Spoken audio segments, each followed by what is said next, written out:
First of all, I have to confess that I have been fascinated since childhood by the Papa Davinas of the world and of my environment. Religion, both Christianity and Islam, have a very remarkable history on the African continent, but especially in Nigeria. And we've seen different versions of Christianity. We've seen also different versions of Islam. But what is it that sort of propels the type, the typology? It's always some human being, an individual. And very often, it's quite a fascinating character in a very negative way. And you also have to remember that the person of the theatre, and these characters are really theatrical.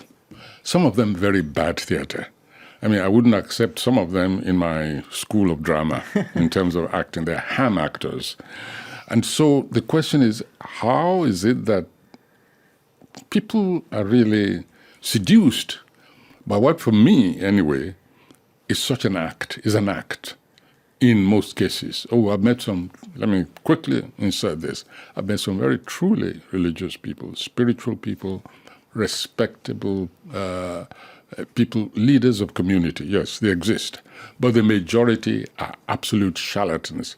And the charlatans are always more interesting, more fascinating than the straightforward religious people.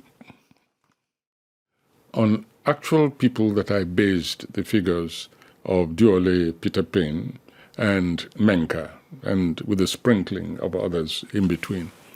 Yes, they exist, which is probably why some of us still believe in the impossible, because such characters do exist. The social problems are really so obvious, and they've been talked about. They are talked about every day.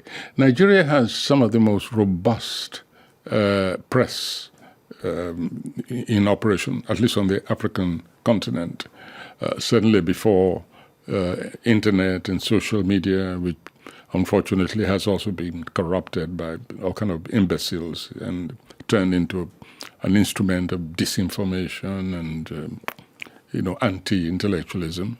Yeah. But the conversation, the discourse, is almost superfluous. I mean, Nigerians love to debate.